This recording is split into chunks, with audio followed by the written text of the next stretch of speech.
बच्चों, हम कबीरदास की जीवनी पढ़ेंगे। कबीरदास का पहले आपको परिचय देना चाहती हूँ।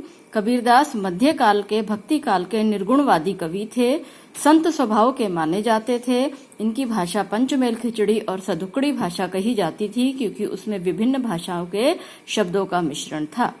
कबीरदास को हिंदी साहित्य छोड़ दें तो संसार में ऐसा कोई भी नहीं होगा विशेष रूप में जो कबीरदास से परिचित ना हो।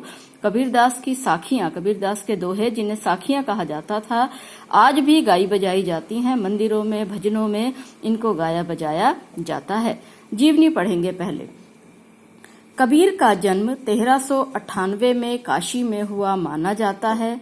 गुरु रामानंद के शिष्य कबीर ने 120 वर्ष की आयु पाई। जीवन के अंतिम कुछ वर्ष मगहर में बिताए और वहीं चिर निद्रा में लीन हो गए।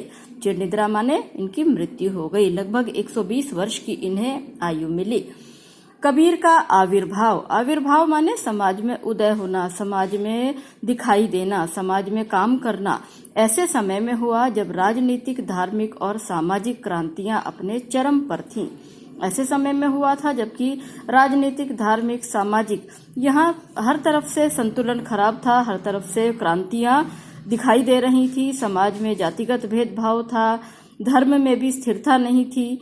कबीर क्रांतदर्शी कवि थे। क्रांतदर्शी कवि मतलब क्रांतिकारी विचारों वाले थे। ऐसा नहीं था कि लड़ाई झगड़ा करते थे, बल्कि अपनी बात के द्वारा ही समाज में क्रांतिकारी बातें दिखा देते थे। उनकी कविता में गहरी सामाजिक चेतना प्रकट होती है। समाज सुधारवादी कवि कहे जाते हैं, इसलिए सामाजिक चेतना, समाज को सुधारने वाली बात इनकी कविताओं में दिखाई देती है। इनकी कविता सहज ही मर्म को छू लेती है। मर्म माने हृदय। इनकी कविता हृदय को छू लेती है। एक और धर्म के बाह्य आडंबर का मतलब होता है बाहरी आडंबर या बाहरी दिखावे। इन पर इन्होंने गहरी चोट की है। कबीरदास के समय में हिंदू मुसलमानों के बीच में वैचारिक मतभेद होता था, तो इन्होंने इन पर बड़ी गहरी चोट की है। इन्होंने हिंदू और मुसलमान दोनों को इन्होंने समान रूप से अपनी बातों के द्वारा चोट पहुंचाई है। चोट ना कहे तो इन्होंने तीखा प्रहार किया है। तो दूसरी ओर आत्मा परमात्मा के विरह मिलन के भावपूर्ण गीत गाए हैं।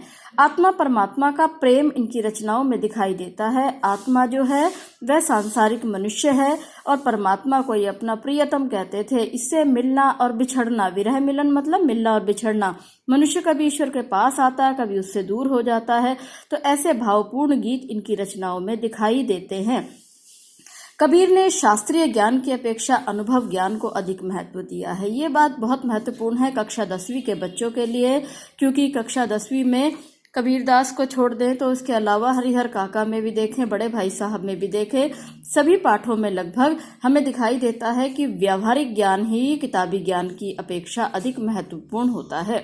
कबीर ने शास्त्रीय ज्ञान माने किताबी ज्ञान, इसकी अपेक्षा अनुभव ज्ञान यानी व्यवहारिक ज्ञान जो हमें जीवन जीने से मिलता है, इसको अधिक महत्व दिया है। इनका विश्वास सत्संग में था। सत्संग का मतलब ऐसा नहीं है कि मंदिर में बैठकर सत्संग करेंगे, गीत गाएंगे। सत्संग का जो शुद्ध रूप है वह है सत्संगति, अच्छी संगति। सबके माता पिता या सबके जीवन में अच्छी संगति का बड़ा महत्व होता है। माता पिता भी बच्चों में यही उम्मीद करते हैं कि बच्चे अच्छी संगति में रहें। तो इनका विश्वास भी अच्छी संगति में था और वे मानते थे कि ईश्वर एक है, वह निर्विकार है और अरूप है। निर्विकार का मतलब है ईश्वर में कभी बदलाव नहीं आता है। अरूप का मतलब है ईश्वर का कोई एक रूप हम नहीं देख सकते हैं। कबीर की भाषा पूर्वी जनपद की भाषा थी। उन्होंने जन चेतना और जन भावनाओं को अपने शब्द और साखियों के माध्यम से जन जन तक पहुंचाया है। पूर्वी जनपद की भाषा थी और इनकी जो रचनाएं होती हैं वह साखी, शब्द और रमैनी 3 रूपों में मिलती हैं। आज हम इसमें साखियां पढ़ेंगे। 10वीं कक्षा में कबीर की साखियां दी गई हैं। इनकी रचनाएं और 2 रूपों में भी मिलती हैं जिन्हें शब्द और रमैनी कहते हैं।